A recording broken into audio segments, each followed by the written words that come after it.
Hi hello నమస్తే. ఇప్పుడే horror సస్పెన్స్గా తెరకెక్కిన డిమోంటిక్ కాలనీ మూవీ చూసి రావడం జరిగింది. ఈ మూవీ ఎలా ఉందో ఒక్క ముక్కలో తెలుసుకుందాం. 2015లో హర్రర్ సినిమాగా వచ్చిన డిమోంటిక్ కాలనీ తమిళ తెలుగు ప్రేక్షకుల్ని భయపెట్టి మంచి విజయాన్ని అందుకుంది. ఇప్పుడు దానికి సీక్వెల్ గా డిమోంటిక్ కాలనీ 2 అంటూ వచ్చింది. ఆల్రెడీ ఆగస్టు 15న తమిళ్లో రిలీజ్ అయిన ఈ సినిమా సూపర్ హిట్ టాక్ తో దూసుకుపోతుంది. ఇప్పుడు ఆగస్టు 23న తెలుగులో థియేటర్ రిలీజ్ అయింది. ఈ మూవీ ఇండెప్త్ స్టోరీలోకి వెళ్తే కొన్నేళ్ల క్రితమే సూసైడ్ చేసుకుని మరణించిన భర్త శ్యామ్ ఎలా చనిపోయాడో కనుక్కోవాలని డెబ్బీ అతని ఆత్మతో మాట్లాడాలని ప్రయత్నించే సమయంలో ఒక లైబ్రరీలో ఒక పుస్తకం చదవటం వల్ల అతను మరణించాడని తెలుస్తుంది. అంతేకాకుండా 6 ఏళ్లకు ఒకసారి ఆ పుస్తకం కొంతమందిని చంపుతుందని తెలుస్తుంది. అప్పుడు కూడా శ్రీనివాసు రంగనాథ్ కమలలు ఆ పుస్తకం చదివి మరణించబోతున్నారని డెబ్బీకి తెలుస్తుంది. వాళ్ళని కాపాడాలనే రెచ్చడితో డెబ్బీ ప్రయత్నాలు చేస్తుంది. అదే సమయంలో డిమోంటిక్ కాలనీలోకి వేరే అమ్మాయిలు ఎలా వచ్చారు? టిబెట్ నుండి వచ్చిన బౌద్ధ సన్యాసులు వీళ్ళని కాపాడారా? డెబ్బీ ఆ ఇద్దరిని కాపాడిందా? డిమోంటిక్ కాలనీ వీళ్ళని ఎంతవరకు భయపెట్టింది అని తెలుసుకోవాలంటే మూవీ చూడాల్సిందే. ఇక ఎలా ఉందంటే డిమోంటిక్ కాలనీ మొదటి భాగం చూసిన ప్రేక్షకులకి ఈ సినిమా బాగానే అర్థమవుతుంది. ఫస్ట్ హాఫ్ చూడకుండా ఇక సెకండ్ పార్ట్కి వెళ్తే మాత్రం కొద్దిగా కన్ఫ్యూజ్ అవుతారు. అయినా కానీ మెల్లగా కథలోకి వెళ్తారు. చాలా హర్రర్ సినిమాల్లో చాలా వరకు ఆత్మలతో పోరాడటమే ఉంటుంది. ఇందులో కూడా అంతే.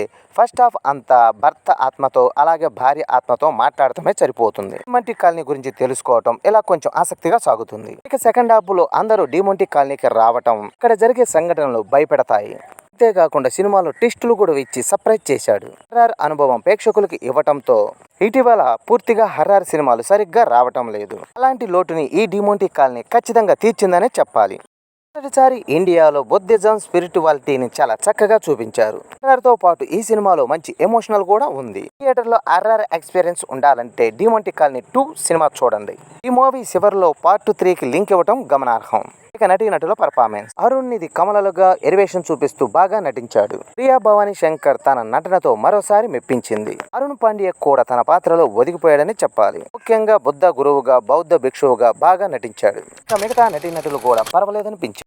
సాంకేతిక విభాగానికి వస్తే హర్రర్ సినిమాలకు సినిమాటోగ్రఫీ చాలా ముఖ్యం. డిమోంటిక్ కాలనీ సినిమా ఆ విషయంలో సక్సెస్ అయ్యారు. Cinematography, visuals, dark background music చాలా బాగా వచ్చింది. ఈ సినిమాలో బ్యాక్గ్రౌండ్ మ్యూజిక్ తో ప్రేక్షకుల్ని ఫుల్ గా భయపెడుతుంది. ఇక విజువల్ ఎక్స్పెక్ట్ మీద ఇంకొంచెం శ్రద్ధ పెట్టాల్సి ఉంది. కథ పాతదే అయినప్పటికీ కథనం కొత్తగా హర్రర్ థ్రిల్లింగ్ గా చూపించి దర్శకుడు సక్సెస్ అయ్యాడనే చెప్పాలి.